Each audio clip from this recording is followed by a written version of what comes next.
காட்டுக்கு நடுப்பகுதியில குழந்தைங்க எல்லாம் விளையாண்டுட்டு இருந்தாங்க. மீனுவோட பொண்ணு லக்கியும் அவங்க கூடவே விளையாண்டுட்டு இருந்தா. ஒரு சாயங்கால வேளையில மேகங்கள் எல்லாமும் ஒன்னா சேர்ந்து அவங்களோட இருப்பிடமான கடல் பகுதியை நோக்கி போய்கிட்டு இருந்தாங்க. அந்த மேக கூட்டத்துல ஒரு வயசான மேகமும் இருந்தது. அதோட நீர் சத்து எல்லாம் வத்தி போய் வெளிரி போய் ரொம்ப பாவமா இருந்துச்சு. இங்க பாருங்கப்பா, என்னோட உடல்நிலை ரொம்பவே மோசமா இருக்கு. என்னால கடல் பகுதிக்கு வரணும்னா இப்ப நான் கொஞ்சமாச்சும் தண்ணி குடிச்சாதான் வர முடியும். தயவு செஞ்சு பக்கத்துல இருக்கிற ஆறுல இருந்து எனக்கு கொஞ்சம் தண்ணி எடுத்துட்டு வந்து கொடுங்களேன். தாத்தா, இங்க பாருங்க, காலையில இருந்து ஓடி ஓடி மழை பொழிவை கொடுத்ததால உடம்பெல்லாம் ரொம்பவே அசதியா இருக்கு. வேகமா அந்த கடல் கரைக்கு போயிட்டு ஓய்வு எடுக்கணும். என்னால முடியாததால தானே சொல்றேன். கொஞ்சம் தண்ணி குடிச்சிட்டுனா நானும் உங்க கூடவே சேர்ந்து அந்த கடற்கரை பகுதிக்கு வந்துருவேன். அதுக்கப்புறம் கடல் தண்ணியை குடிச்சு என் உடம்ப நான் தேத்திக்குவேன். உனக்கும் வயசாயிடுச்சு. இது எத்தனை காலத்துக்கு தான் உயிரோட இருக்கணும்னு ஆசைப்படுற? இன்னைக்கு இல்லைனாலும் என்னைக்கோ ஒரு நாள் நீ சாகதான் போற. அதுக்கு இன்னைக்கே நீ செத்து போயிட. எங்களை போட்டு சும்மா அதை எடுத்துட்டு வா இதை எடுத்துட்டு வான்னு எதுக்காக தொல்லை பண்ணிக்கிட்டு இருக்க? இப்படி பேசின மேகங்கள் அவங்க பாட்டுக்கு கடல் பகுதியை நோக்கி பறக்க ஆரம்பிச்சாங்க. இவங்களெல்லாம் வளர்க்கறதுக்கு நான் எவ்வளவு கஷ்டப்பட்டிருப்பேன். ஆனா கொஞ்சம் கூட அந்த பாசம் அவங்க மனசுல இல்லவே இல்ல. எப்படியோ சாகட்டும் அப்படின்னு சொல்லிட்டு என்ன இப்படி அனாதையா விட்டுட்டு போயிட்டாங்களே அப்படின்னு சொல்லி அந்த வயசான மேகம் அழ ஆரம்பிச்சிச்சு. அந்த இங்க பாரு லக்கி, உன்கிட்ட எந்த ஒரு விளையாட்டு பொருளுமே இல்ல. தயவு செஞ்சு என்னோட ஹெலிகாப்டர் நீ தொடாத. என்ன, எங்க அம்மா ரொம்பவே கஷ்டப்பட்டு வாங்கி கொடுத்துருக்காங்க. நீ தொட்டு அந்த ஹெலிகாப்டர் உடஞ்சிச்சுன்னா அப்புறம் அதுக்கான பணம் மொத்தத்தையும் நீ தான் கொடுக்கணும். ஏ ஜக்கு, என்னடா பேசுற? அவகிட்ட மாத்துக்கு போட்டுக்கவே நல்ல துணி கிடையாது. அவ எங்க இருந்து உனக்கு ஹெலிகாப்டர்லாம் வாங்கி தர போறா? நீங்க ரெண்டு பேரும் எதுக்காக இப்படி பேசுறீங்க? நாம எல்லாரும் ஃப்ரெண்ட்ஸ் தானே. தயவு செஞ்சு என்னோட ஏழ்மைய இப்படி கிண்டல் பண்ணாதீங்க. என்னது, நாமெல்லாம் ஃப்ரெண்ட்ஸா? நீ எங்க இருக்க, நாங்க எங்க இருக்கோம்? உன்கிட்ட ஒரு லப்பர் பந்து கூட கிடையாது. ஆனா எங்களை பாரு, ஹெலிகாப்டர் காருன்னு வச்சு விளையாடுறோம். என்னைக்குமே நீ எங்களோட தோழியாக முடியாது. தயவு செஞ்சு இப்படி சொல்லிக்கிட்டு எங்க பக்கத்துல நிக்காத அப்படின்னு சொல்லி ஜக்கு ரொம்ப மோசமா பேசினான். இதை கேட்டு லக்கி தேமி தேமி அழ ஆரம்பிச்சா. இது எல்லாத்தையும் வானத்துல இருந்து அந்த வயசான மேகம் பார்த்துச்சு. அந்த குழந்தை பாவம், அது மனசுல எவ்வளவு வலி இருந்தா இப்படி தனியா உட்கார்ந்து அழும் அப்படின்னு சொல்லி பேசிட்டு நேரா அந்த வயசான மேகம் குருவி பக்கத்துல போனுச்சு. சிட்டுக்குருவி, இங்க பாரு, நான் தான் மேக தாத்தா கூப்பிடுறேன். என்னது, மேகம் பேசுதா? ஆமாமா, என்னால பேச முடியும். எனக்கு உன்கிட்ட இருந்து ஒரு உதவி வேணும். தயவு செஞ்சு எனக்காக அதை நீ பண்றியா? சொல்லுங்க தாத்தா, உங்களுக்கு என்ன உதவி வேணும்? எனக்கு ரொம்ப வயசாயிடுச்சுன்னு என்னோட பேரன் பேத்திங்க எல்லாம் என்னை இங்கேயே சாகட்டும்னு சொல்லி விட்டுட்டு போயிட்டாங்க. ஆனா நான் உயிரோட இருக்கிறதுக்கு ஒரு முக்கியமான காரணத்தை கடவுள் கொடுத்துருக்காரு. தயவு செஞ்சு என்னோட தாகத்தை இப்போ நீ கொஞ்சம் தணிக்கணும். அதுக்காக ஒரு குவளையில தண்ணி எடுத்துட்டு வந்து எனக்கு நீ ஊத்தணுமா? சரி மேகமே, நான் எங்க வீட்டுக்கு போயிட்டு அம்மா கிட்ட சொல்லி தண்ணி எடுத்துட்டு வரேன். நீ இந்த இடத்துலயே பத்திரமா இரு அப்படின்னு சொல்லிட்டு நேரா லக்கி அவளோட வீட்டுக்கு போனா. அம்மா, நான் காட்டுல ஒரு வயசான மேகத்தை பார்த்தம்மா. அது ரொம்ப வறட்சியா இருக்குன்னு சொல்லி என்கிட்ட தண்ணி எடுத்துட்டு வர சொன்னுச்சு. என்ன லக்கி சொல்ற? மேகத்தை பாத்தியா? அந்த மேகம் உன் கூட பேசுனுச்சா? நீ சொல்றதெல்லாம் கேக்குறப்போ நம்புற மாதிரியே இல்லையே. அம்மா, நீங்க நம்ப மாட்டீங்கன்னு தெரியுமா? வேணும்னா என் கூட நீங்களும் வாங்க. மீனும் ஒரு குவளையில தண்ணி எடுத்துட்டு லக்கி சொன்ன இடத்துக்கு லக்கிய கூப்பிட்டு பறக்க ஆரம்பிச்சிச்சு. பறவைங்க ரெண்டு பேரும் மேகத்தை பார்த்து அதுக்கு தேவையான தண்ணிய ஊத்துனாங்க. மேகம் ரொம்ப தாகமா இருந்ததால அவ கொண்டுட்டு வந்த தண்ணி எல்லாத்தையும் குடிச்சிட்டு மறுபடியும் அதோட பழைய கருமையான நிறத்துக்கு வந்துச்சு. இங்க பாரு பறவையே, நீ பண்ணின இந்த உதவிய நான் எப்பயுமே மறக்க மாட்டேன். இவங்க இப்படி பேசிட்டு இருக்கும் போதே காட்டுல கொஞ்சம் கொஞ்சமா இருள் சூழ ஆரம்பிச்சிச்சு. தாத்தா, இப்ப ரொம்பவே இருட்டி போயிடுச்சு. இந்த நேரத்துல நீங்க கடற்கரைக்கு போறது அவ்வளவா பாதுகாப்பானது இல்ல. இந்த குழந்தை என்ன என் மேல இவ்வளவு பாசமா இருக்கு. நான் ஒரு மேகம், ஆனாலும் என்ன பாசமா தாத்தான்னு கூப்பிடுது. எவ்வளவு ஆசையா அவ வீட்டுல வந்து தங்க சொல்லுது. லக்கி சொல்றதும் சரிதான். உனக்கு ஆட்சேபனை இல்லைன்னா இன்னைக்கு ராத்திரி எங்க வீட்லயே நீ தங்கிக்கலாம் அப்படின்னு மீனு சொன்னா. பிறகு 3 பேருமா சேர்ந்து மீனுவோட வீட்டுக்கு போனாங்க. கொஞ்ச நேரத்திலேயே மீனுவோட வீட்டு கதவை யாரோ தட்டுற மாதிரி சத்தம் கேட்டுச்சு. வாங்க கோரியக்கா, என்ன ஆச்சு? இந்த நேரத்துல எங்க வீட்டுக்கு வந்திருக்கீங்க? என்னது, உன் வீடா? மறந்துட்டியா என்ன? இந்த வீட்டுல நீ வெறும் வாடகைக்கு தான் இருக்க. வீட்டோட சொந்தக்காரி நான் தான், ஞாபகம் இருக்குல்ல? ஐயோ கோரியக்கா, இதுக்காக நீங்க இப்ப இவ்வளவு கோவப்படுறீங்க? நான் யதார்த்தமா தானே கேட்டேன். என்ன யதார்த்தமா கேட்ட? உன் பொண்ணு என்னடான்னா என்னோட பையனோட ஹெலிகாப்டர் புடிச்சு உடைச்சு வச்சிருக்கா. எதுக்காக இப்படி எல்லாம் பண்ணிட்டு இருக்காங்க? அதோட விலை என்னன்னு உன் பொண்ணுக்கு தெரியுமா? உன் பொண்ணு உடைச்சத நீ தான் வாங்கி கொடுக்கணும். அப்படி முடியலையா, நாளைக்கு இந்த நேரத்துக்கு நீ என் வீட்லயே இருக்க கூடாது. வீட்டை காலி பண்ணிட்டு எங்க போகணுமோ அங்க போயிடு. இல்ல கோரியக்கா, என் பொண்ணு அந்த மாதிரி எல்லாம் பண்றவ கிடையாது. அவ கண்டிப்பா உங்க பையனோட பொம்மைய உடைச்சிருக்க மாட்டா. ஆமா ஆண்டி, நான் அந்த பொம்மைய தொட கூட செய்யல. அதுக்குள்ளவே ஜக்கு எனக்கு தரமாட்டேன்னு சொல்லிட்டு என்ன வேகமா திட்டி அனுப்பிட்டான். நான் அழுதுட்டு வந்துட்டேன் ஆண்டி. நான் அந்த பொம்மைய சத்தியமா தொட கூட இல்ல. ஜக்கு தான் போய் சொல்லிட்டு இருக்கா. ஏய், உனக்கு எவ்வளவு திமிரு இருந்தா என் பையனையே பொய் சொல்றான்னு சொல்லுவேன். இதுக்கு மேல ஒரு நிமிஷம் கூட நீங்க இந்த வீட்டுல இருக்க கூடாது. எனக்கு என் பையனை பத்தி நல்லா தெரியும். அவன் எந்த பொய்யும் சொல்ல மாட்டான். நீ தான் உடைச்சிட்டு இப்ப நல்லவ மாதிரி வேஷம் போட்டுட்டு இருக்க அப்படின்னு சொல்லி வாய்க்கு வந்தபடி கோரி பாவம் அந்த சின்ன குழந்தைய திட்டினா. இது கேட்டு அம்மாவும் பொண்ணும் அழ ஆரம்பிச்சாங்க. பிறகு கோரி போனதுக்கு அப்புறமா பறவைங்க 2 பேரும் இப்படி பேச ஆரம்பிச்சாங்க. அம்மா, நிஜமா சொல்றேம்மா, நான் அந்த பொம்மைய தொட கூட செய்யலமா. ஜக்குவே உடைச்சிட்டு என் மேல வீணா பழி போட்டிருக்காமா. இங்க பாரு லக்கி, எனக்கு உன்னை பத்தி நல்லா தெரியும். நீ எந்த தப்புமே பண்ணிருக்க மாட்ட. விடுமா, அவங்கெல்லாம் பணக்காரவங்க, இப்படிதான் பேசுவாங்க. நாம தான் கொஞ்சம் பொறுத்து போகணும். அடுத்த வீடு கிடைக்கிற வரைக்கும் உன்னை வச்சுட்டு எப்படிதான் இந்த குளிர்ல இருக்க போறேன்னு தெரியல அப்படின்னு சொல்லி மீனும் அழ ஆரம்பிச்சா. மீனும் அழறத பார்த்து லக்கியும் அழ ஆரம்பிச்சா. இவங்க 2 பேரும் அழறத பார்த்து மேகத்துக்கு ரொம்பவே வருத்தமா இருந்துச்சு. இந்த குருவிங்க எவ்வளவு நல்லவங்களா இருக்காங்க. ஆனாலும் அந்த கடவுள் எதுக்குதான் இவங்களுக்கு இப்படி ஒரு சோதனையை கொடுக்கறாரோ அப்படின்னு சொல்லி அவங்களோட நிலைமைய பார்த்து மேகம் ரொம்பவே வருத்தப்பட்டுச்சு. மறுநாள் காலையில பொழுதும் விடிஞ்சிச்சு.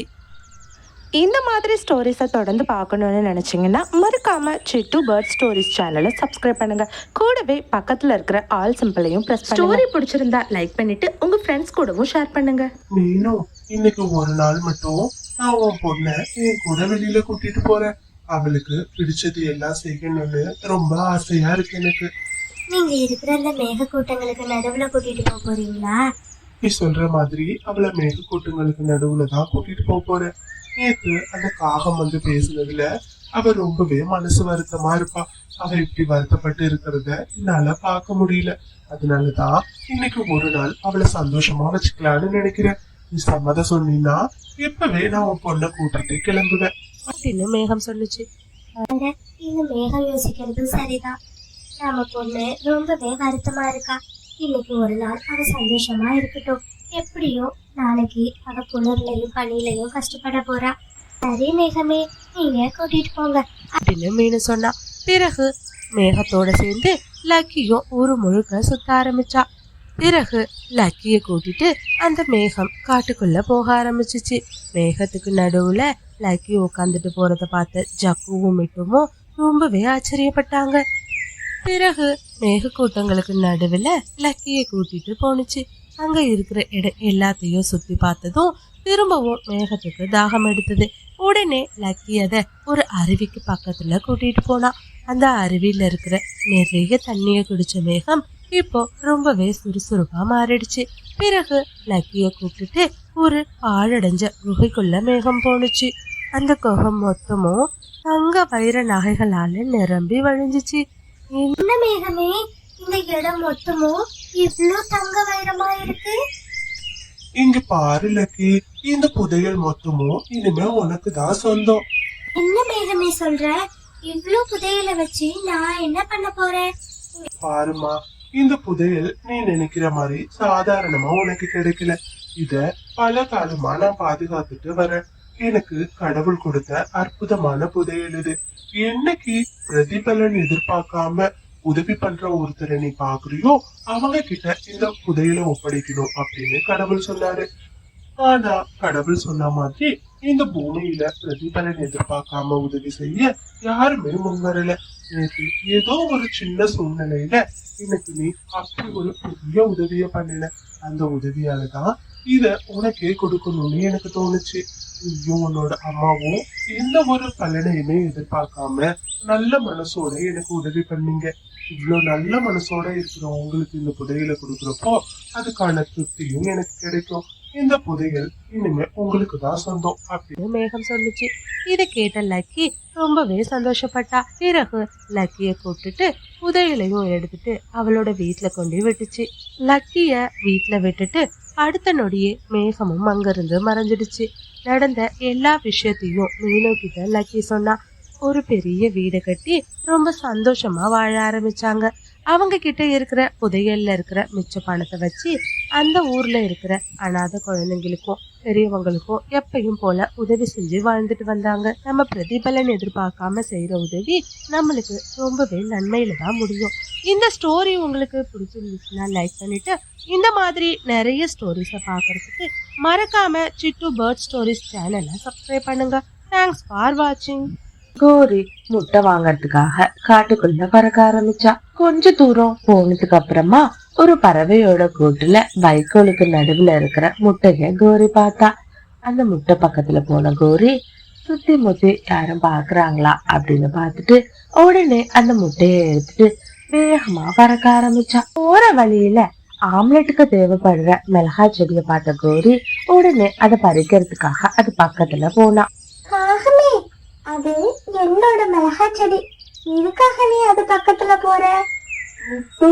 நீ நினைக்கிற மாதிரி நான் உன்னோட மிளகாய திருடுறதுக்கு ஒண்ணும் வரல. வெளியூர்ல இருந்து என்னோட மாமா விருந்தாளியா என் வீட்டுக்கு வந்திருக்காரு.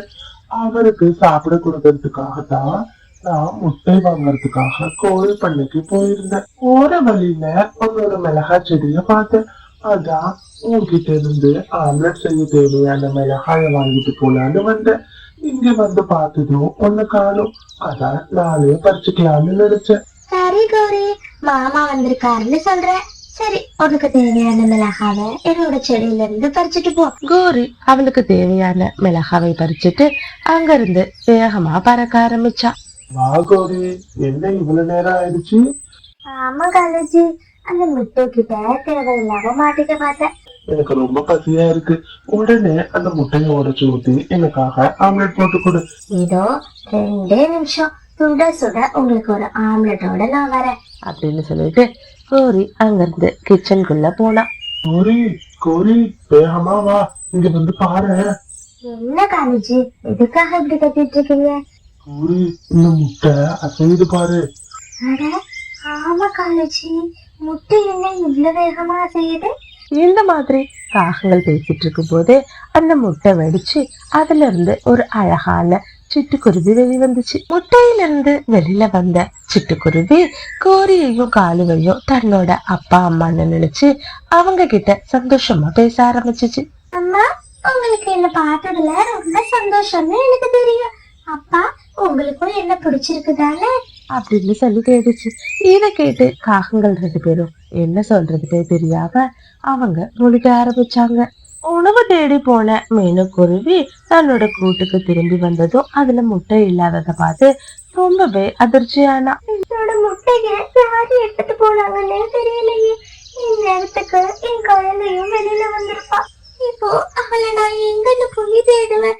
கடவுளே, இப்படியாச்சும் என்னோட குழந்தைய என்கிட்டயே திருப்பி கொடுத்துரு அப்படின்னு சொல்லி மீனுக்குருவி தேம்பி தேம்பி அழ ஆரம்பிச்சா. காடு முழுக்க தன் குழந்தைய தேடி பறக்க ஆரம்பிச்சா. ஒரு வழியா மிட்டுவோட மிளகா தோட்டத்துக்கு வந்த மீனுக்குருவி மிட்டுவை பார்த்து இந்த மாதிரி கேட்டா. என் கூட்டுல இருந்து என்னோட முட்டைய காணும். யாராவது இந்த பக்கமா முட்டையை எடுத்துட்டு போறத பாத்தியா மிட்டு? இந்த மாதிரி மீனு சொன்னதும் உடனே மிட்டுவுக்கு கோரி காகம் ஒரு முட்டையை எடுத்துட்டு போனது ஞாபகத்துக்கு வந்துச்சு. இல்ல இல்ல, நாம அவசரப்பட்டு இதையும் மீனு கிட்ட சொல்லக்கூடாது. ஏன்னா அந்த காகம் ரொம்பவே தெளிவா சொல்லிட்டு போனுச்சு, கோழி பண்ணையில இருந்துதான் முட்டைய வாங்கிட்டு வரேன்னு. நாம பாட்டுக்கு அவசரப்பட்டு சொல்லி அங்க இருந்து போய் மீனும் அவங்க கூட சண்டை போட்டுச்சுன்னா அதுக்கப்புறமா நம்மளுக்கு தான் வியாபாரம் பாதிக்கும். நாம இந்த காட்டுக்கு வந்து கொஞ்ச நாள் தான் ஆகுது, எந்த பறவையும் நம்ம பகச்சிக்க கூடாது அப்படின்னு மனசுக்குள்ள யோசிச்ச மட்டும், இல்ல மீனோ, எந்த பறவையும் முட்டை எடுத்துட்டு போறத நான் பாக்கல, நீ எதுக்கும் வேற பக்கமா போய் தேடி பாரு அப்படின்னு சொன்னுச்சு. இத கேட்டு மனசு வருத்தப்பட்ட மீனும் அங்கிருந்து மறுபடியும் பறக்க ஆரம்பிச்சா. கோரி, நீ பாட்டுக்கு ஒழுங்கா கோழி பண்ணையிலேயே போய் முட்டை வாங்கிட்டு வந்திருக்கலாம். பாரு, அவசரப்பட்டு பறவையோட முட்டையை திருடி இப்ப நம்ம பெரிய சிக்கல்ல மாட்டிக்கிட்டோம். ஆலோஜி, நீங்க வேற என்ன ரொம்ப பயமுறுத்தாதீங்க. ஏற்கனவே அத அம்மா அம்மான்னு கூப்பிடுறத பார்த்து நான் பயந்து போய்தான் இருக்கேன். இப்போ நாம என்ன செய்யறது, அத மட்டும் சொல்லுங்க. சரி சரி, நீ ஒன்னும் கவலைப்படாத கோரி. நாம இதுல இருந்து தப்பிக்கணும்னா அதுக்கு ஒரே ஒரு யோசனை தான் இருக்கு. அதை மட்டும் நீ சரியா பண்ணிட்டேன்னா நாம ஈஸியா இந்த பிரச்சனைல இருந்து வெளியில வந்துடலாம். என்ன காலோச்சி சொல்றீங்க? அப்படி என்ன யோசனை இருக்கு? காட்டுல எல்லா பறவைகளும் ராத்திரி ஆனா தூங்குவாங்கல்ல, அந்த நேரத்தை பயன்படுத்திக்கிட்டு நாம இந்த குழந்தைய கொண்டு அங்க வச்சுட்டு வந்துடலாம். சரியா? சரி காலோஜி, இந்த யோசனை ரொம்பவே நல்ல யோசனையா இருக்கு. காட்டுல சூரியன் மறைஞ்சு இரவு பொழுதும் தொடங்க ஆரம்பிச்சிச்சு. குழந்தைய தூக்கிட்டு வேக வேகமா கோரி அந்த மலையை நோக்கி பறக்க ஆரம்பிச்சா. அம்மா, இந்த ராத்திரி நேரத்துல எனக்கு எங்க கூட்டிட்டு வந்திருக்கீங்க? பாருடா, இந்த காட்டுல நிறைய மிட்டாய் மரங்கள் இருக்கு. நான் போய் உனக்காக மிட்டாய் பறிச்சுட்டு வரேன். சரியா? அது வரைக்கும் நீ இந்த இடத்துலயே பத்திரமா இருக்கணும் அப்படின்னு சொல்லிட்டு கோரி அங்கிருந்து பறக்கிறதுக்கு தயாரானா. அம்மா, கொஞ்சம் நில்லுங்க, எனக்கு எந்த மிட்டாயுமே வேணாம். நீங்க மட்டும் என் கூட இருந்தீங்கன்னா அதுவே போதும். இந்த ராத்திரி நேரத்துல நீங்க வெளியில போறது அவ்வளவா பாதுகாப்பானது இல்லம்மா. பாருங்க, மழை வேற வர மாதிரி இருக்கு. நீங்க நினைஞ்சிட்டீங்கன்னா உங்களுக்கு அப்புறம் காய்ச்சல் வந்துடும். என்னால உங்க உடம்புக்கு முடியாம போறது தாங்கிக்கவே முடியாது அப்படின்னு சொல்லி சிட்டுக்குருவி அழ ஆரம்பிச்சா. இத கேட்ட கோரிக்காகம், அட, இந்த குழந்தை எவ்வளவு பாசமானவளா இருக்கா. நாம இதுல கொல்லலான்னு சொல்லிட்டு இங்க கூட்டிட்டு வந்தோம். ஆனா இந்த ராத்திரி நேரத்துல நான் வெளியில போறது பாதுகாப்பு இல்லைன்னு நினைக்கிறான். என்ன பத்தி இவ்வளவு அக்கறையா கேக்குற, இதுல எப்படி என்னால கொல்ல முடியும் அப்படின்னு சொல்லி மனசு வருத்தப்பட்ட கோரிக்காக, மாத்தங்கமே, நாம வீட்டுக்கு போகலாம். இதுக்காக நீ மறுபடியும் இவளை இங்க கூட்டிட்டு வந்த? பாருங்க காலேஜி, இந்த குழந்தை ரொம்பவே பாசமானவளா இருக்கா. இவளை கொல்றதுக்கு எனக்கு மனசே வரல அப்படின்னு சொல்லிட்டு காட்டுல நடந்த எல்லா விஷயத்தையும் சொல்லுச்சு. சரி சரி, நீ சொல்றதும் சரிதான். ஆனா இந்த குழந்தைய வச்சிருந்தோம்னா கண்டிப்பா நம்ம மாட்டிப்போம் கோரி. காலையில பொழுது விடிஞ்சதும் குழந்தைய கூட்டிட்டு கோரி வேகமா பறக்க ஆரம்பிச்சா. தயவு செஞ்சு என்ன நீ மன்னிக்கணும். கோரி, எதுக்காக மன்னிப்பு கேக்குறேன்? உன்னோட முட்டைய கூட்டுல இருந்து நான் தான் எடுத்துட்டு போனேன். இதோ இப்பதான் உன்னோட பொண்ணு தெரியாம நான் ஒரு அம்மாவையும் பொண்ணையும் பிரிச்சுட்டேன். தயவு செஞ்சு என்ன மன்னிச்சிரு மீனோ. இந்த கோரி ஆண்டியா மன்னிச்சிருடா தங்கம். நீ சொல்றதெல்லாம் உண்மையா? அப்போ இவதான் என்னோட குழந்தையா? ஆமா மீனு, இவதான் உன்னோட குழந்தை. கேட்ட மீனும் ரொம்பவே சந்தோஷப்பட்டு தன் குழந்தைய கட்டி அழைச்சுக்கிட்டா. அம்மாவும் பொண்ணும் சேர்ந்ததை நினைச்சு கோரி ரொம்பவே சந்தோஷப்பட்டா. இங்க பாருங்க, எனக்கு நீங்க மட்டும் அம்மா கிடையாது. ஒரு அம்மாவும் எனக்கு இன்னொரு அம்மா தான். அவங்கள நான் எப்பயுமே ஆன்டின்னு கூப்பிட போறது இல்ல அப்படின்னு மீனோட குழந்தை சொன்னா. இதை கேட்ட கோரி ரொம்பவே சந்தோஷப்பட்டா. குழந்தையோட பாசம்தான் ஒரு கெட்டவளா இருந்த கோரிய ஒரு தாயா மாத்திருக்கு. எவ்வளவு கெட்டவங்களா இருந்தாலும் ஒரு குழந்தையோட பாசம் அவங்களையும் திருப்பி நல்லவங்களா மாத்திடும். இந்த ஸ்டோரி உங்களுக்கு பிடிச்சிருந்துச்சுன்னா லைக் பண்ணிட்டு இந்த மாதிரி நிறைய ஸ்டோரிஸ் பார்க்க மறக்காம சிட்டு பேர்ட் ஸ்டோரிஸ் சேனலை சப்ஸ்கிரைப் பண்ணுங்க.